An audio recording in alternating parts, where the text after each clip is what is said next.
Bonjour, on se retrouve aujourd'hui pour un drill de calcul de dérivée de fonction. Alors excusez le peu de voix que j'ai, elle réapparaît petit à petit. Voilà, on fera avec pour cette vidéo.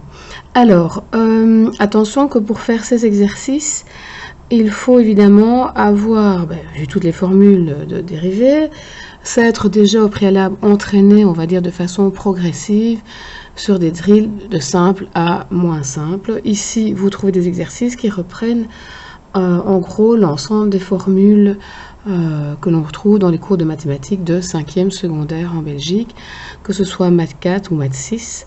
C'est clair qu'en maths 4 heures, on va peut-être moins insister sur les composés de fonctions avec plus que 2 fonctions. Et dans celle-ci, par exemple, on a 3 fonctions qui sont composées. Mais pour le reste, tout convient, que ce soit maths 4 heures ou maths 6 heures. Voilà, mais donc on va commencer.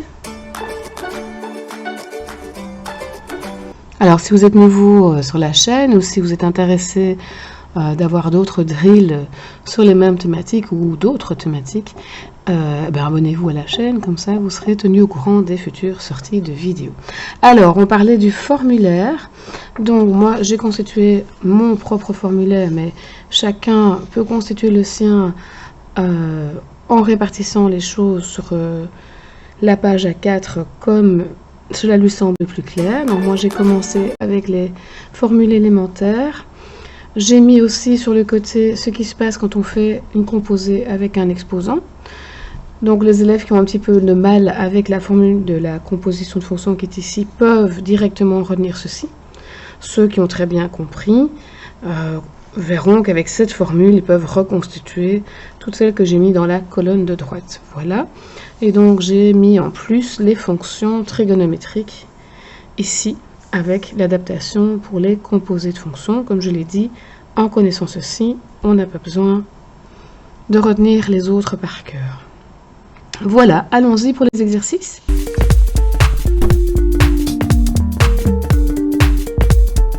Premier exercice, on me donne une expression algébrique avec des additions et des soustractions de petites fonctions élémentaires.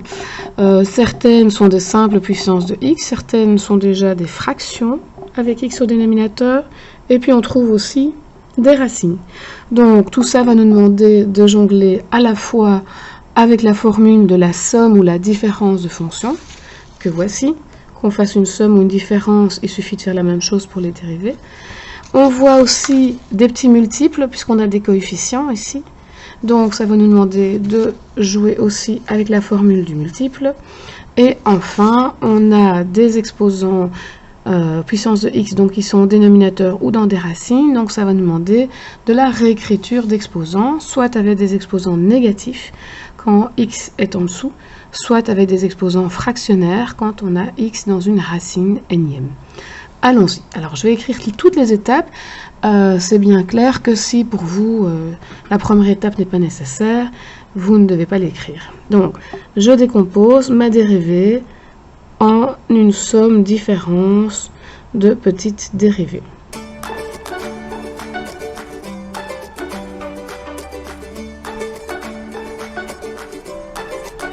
Alors, je vais indiquer en couleur la réécriture qui est nécessaire à certains endroits. Donc ici par exemple, je vais écrire 8/5 fois x exposant moins 7. Ceci c'est x exposant 3/8. Et ceci c'est x exposant 1/2, ou alors vous connaissez la formule directement de la dérivée de la racine de x. Alors je vais sortir tous les multiples maintenant. Donc je vais avoir 2 fois la dérivée de x exposant 17, plus 2/3 fois la dérivée de x exposant 5. Ensuite, moins 8/5 fois la dérivée de x exposant moins 7, plus la dérivée de x exposant 3/8, moins, alors ça on sait que c'est une constante, donc ça fera 0, et plus 20 fois, et là je peux mettre directement la dérivée.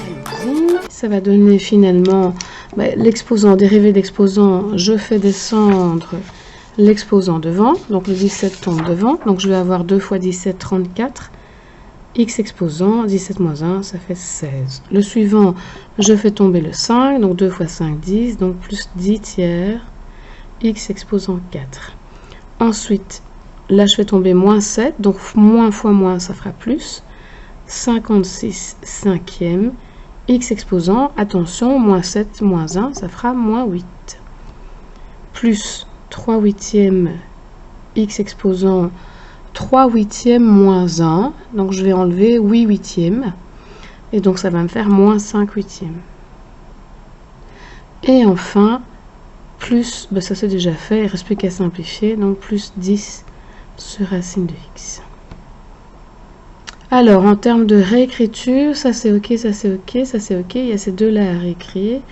Et donc on va trouver 34x exposant 16, plus 10 tiers d'x exposant 4. Et là, ça descend, puisque c'est un exposant négatif, plus 56 sur 5 fois x exposant 8.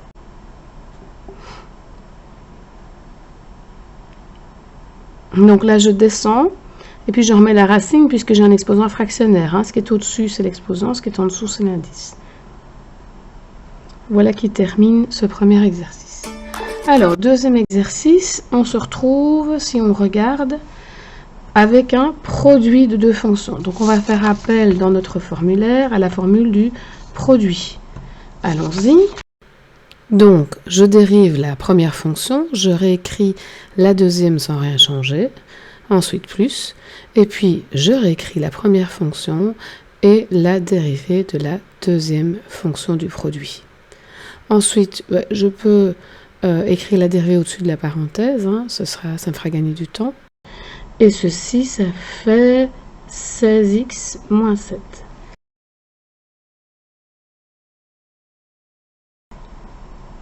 « 16x carré moins 14x plus 2x plus 1 que multiplie 16x moins 7. » Bon, on va distribuer. Hein. Moins 14x plus 32x carré moins 14x plus 16x et moins 7. Et donc, réponse finale, on va mettre les x carrés ensemble. 16 et 32, 48 x carré. Ensuite, on va regarder les x. Moins 14 plus 16. Donc, on se retrouve avec moins 12x. Donc 48x carré moins 12x, et puis le terme indépendant, moins 7. Donc, troisième exercice, nous avons affaire à la dérivée d'un quotient. Donc, rappel de la formule, voilà. Et donc, comment est-ce qu'on sait que c'est la dérivée d'un quotient? Simplement, si je regarde les opérations, si je devais remplacer x par 5, je calculerais 2x carré, 2 fois 5 au carré plus 1, en même temps je ferai 5 au carré moins 4, et puis je ferai le quotient des deux résultats. Donc c'est la dernière opération qui a été effectuée, c'est la division. On a donc affaire à un quotient. Et donc on va appliquer la formule qui nous dit que nous allons placer le dénominateur présent au carré. Ensuite, nous dérivons le numérateur, que nous multiplions par le dénominateur sans le changer, moins le numérateur sans le changer, fois la dérivée du dénominateur. Capable de faire directement les petites dérivées ici, vous le faites évidemment. Ok, moi je vais mettre au-dessus des parenthèses les petites dérivées. Donc pour celle-ci, on va avoir 4x. Et pour l'autre, on va avoir 2x. Alors à ce stade, on privilégie toujours la mise en évidence pour avoir une version la plus factorisée possible. Et là, on voit qu'on peut mettre 2x en évidence, hein, puisqu'on a 2x communs aux deux termes qui sont au numérateur. On recopie le dénominateur. Ensuite, qu'est-ce qui reste? Vu qu'on a mis 2x devant, il reste un 2, et puis la parenthèse. Donc 2 fois x carré moins 1, moins... Là, le 2x est parti, donc il reste juste la parenthèse 2x carré plus 1. Ok. Alors, on va donc calculer. Donc, on a 2x fois. Alors, si on distribue 2x carré moins 2x carré, ça s'en va. Puis après, moins 8 et puis moins 1, donc moins 9, sur le dénominateur x carré moins 4 au carré. Et donc, finalement, ça devient moins 18x sur x carré moins 4 au carré. Voilà. Alors, quatrième exercice, on voit un polynôme dans une parenthèse avec un exposant, donc on est en train de faire une composée de fonctions, une puissance sur un polynôme. Soit vous appliquez cette formule, soit vous adaptez directement en ayant retenu celle-ci. Alors, allons-y. Donc, je dérive cet exposant. Donc, j'écris le 9, il passe devant. Donc, 9 fois le polynôme exposant l'ancien exposant moins 1. Donc, ça va donner 9 moins 1, 8. Fois, et puis je dérive directement. C'est un peu comme dans l'exercice numéro 1, d'accord? Donc, je vais dériver tout de suite. Donc, ça va faire 18 fois 2x, donc 36x. Ensuite, 5 septièmes fois 1, puisque la dérivée de x c'est 1, et plus 0, puisque 12 a comme dérivée 0. À ce stade, on ne va pas effectuer un exposant 8, donc on va laisser la réponse telle. Alors, exercice numéro 5, on a de nouveau affaire à un quotient. Et dans ce quotient, à l'intérieur, on voit qu'au numérateur, on a une racine d'une fonction. Donc, on aura affaire à une composée à l'intérieur. Donc, on applique la formule du quotient. Donc, barre de fraction, on met le dénominateur au carré. Ensuite, on va faire la dérivée de la racine, donc 36 moins x carré, tout ça en dérivée, fois le dénominateur sans rien changer, moins, on réécrit le numérateur qui est la racine 36 moins x carré, et enfin fois la dérivée du dénominateur, donc la dérivée de 8 moins x. Cette dérivée de 8 moins x, elle est assez facile à faire, ça fait moins 1. Ensuite, la dérivée de la racine, mais ça, on va revoir la formule. Donc, c'est une composée. La racine sur un polynôme, que je peux retenir comme ceci, si c'est plus facile pour vous. Donc, allons-y. Donc, je dérive la racine. Donc, je vais mettre 2 fois la racine au dénominateur. Et au-dessus, je vais mettre la dérivée de ce qui est dans la racine, donc moins 2x. Alors là, tout de suite, je vois que je peux barrer les deux. Donc, si on observe au numérateur, on a une partie qui a un déno et un autre terme. Donc, on a une somme de deux termes dont un des termes contient une fraction. Donc, notre objectif va être de réduire ces deux termes au même dénominateur. Voilà, donc on va mettre une seule barre de fraction pour le numérateur avec comme dénominateur racine de 36 moins x carré. Et donc, pour le premier terme, je vais prendre ce qui reste, moins x fois 8 moins x. Et puis, plus pour le second terme, là, par contre, c'était comme s'il était sur 1, donc j'ai multiplié par la racine en dessous, donc je dois multiplier par la racine au-dessus. Donc, je vais me retrouver avec racine 36x carré, mais fois elle-même, puisque c'est la même chose, donc racine de 36 moins x carré, le tout au carré. Donc, le fait d'élever au carré va faire disparaître la racine. Voilà, et donc maintenant, nous allons pouvoir réécrire tout ça. Je remets vite le dénominateur. Donc, on divise une fraction par un nombre. Donc, ça revient à rassembler les deux dénominateurs. La question est de savoir ce qu'on va mettre maintenant au numérateur. Et donc, en fait, il reste là moins x fois 8 moins x.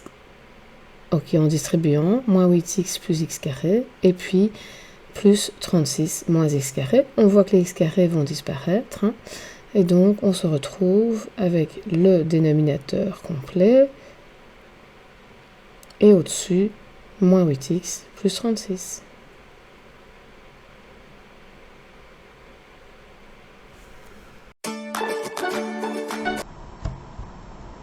Voilà, donc en fait, ici, je rappelle, j'ai une fraction divisée par un nombre, donc je fais fois l'inverse de ce nombre, et donc je me retrouve avec A sur B fois C. C'est ce qu'on a appliqué là.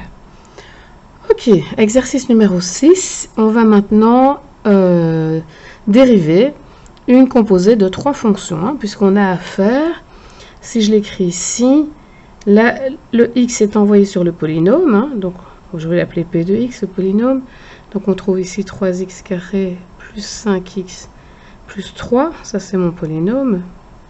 Sur ce polynôme, on fait la fonction sinus, ce qui donne sin de P de x, donc sinus du polynôme. Et sur la fonction sinus, on a appliqué la racine. Donc on a bien composé trois fonctions. Et donc quand on dérive d'abord la dernière, puis l'avant-dernière, et puis la première. Donc je dérive d'abord la racine. Et la racine, on sait que ça nous amène à avoir un dénominateur avec 2 fois la racine. Donc en dénominateur, 2 fois racine de sinus de 3x carré plus 5x plus 3. Alors au-dessus, on va dériver la suite. Donc la dérivée de sinus, c'est cosinus, sans rien changer à l'intérieur. Et puis on multiplie, donc je prolonge ma barre de fraction. Donc on multiplie par la dérivée de ce qui est à l'intérieur, à savoir 6x plus 5. Voilà, et on s'arrête là. Alors la dernière, la numéro 7. On a là un produit de 2 fonctions, hein, donc on va appliquer la formule du produit. Donc dérivée de 2x fois le cosinus 5x sans rien changer, plus 2x fois la dérivée de cos de 5x. Et ça va donner moins sinus de 5x, mais fois 5, parce qu'on a affaire à une composée de 2 fonctions. Faire d'autre que mettre le signe et le 5 ici. Donc ça va nous donner 2 fois cos de 5x moins 10x fois sinus 5x. Et nous avons terminé ce drill. Ok, donc voilà, ça termine ce drill que je vous proposais, qui reprend l'ensemble des formules. Je vous propose de mettre peut-être la vidéo au début en pause et de refaire les exercices tout seul d'abord, sans regarder les réponses, et puis de vous auto-corriger. Si ça vous semble trop complexe, ce mélange de formules, alors je vous conseille de prendre des drills, comme on dit step by step, hein, donc c'est de prendre des drills qui se concentrent sur 1 ou 2 formules au départ, les multiples, les puissances, puis après on ajoute l'addition, la soustraction, puis seulement après le produit. Et puis on continue comme ça avec le quotient et les composés. Certainement bientôt la fin des examens pour vous. Accrochez-vous, entraînez-vous suffisamment pour que tout se passe bien le jour J. On se retrouve bientôt pour d'autres vidéos. On se retrouve.